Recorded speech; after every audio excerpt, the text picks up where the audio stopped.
વડોદરામાં ઉત્તરાયણને લઈને સયાજી હોસ્પિટલમાં 108 ઇમરજન્સી સેવા સજ્જ બની છે। 43 એમ્બ્યુલન્સ અને 215થી વધુનો સ્ટાફ તત્પર રહેશે। વડોદરામાં ઉત્તરાયણ પર્વે ઘાયલ દર્દીને પહોંચાડવા માટે 108 તત્પર બની છે।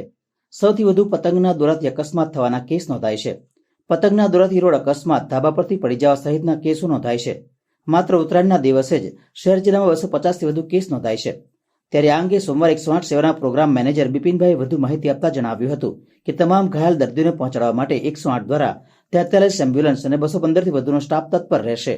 આપણી પાસે અત્યારે ટોટલ 43 એમ્બ્યુલન્સો છે અને 218નો સ્ટાફ 2 દિવસ માટે ટોટલી 100% સ્ટેન્ડ બાય છે।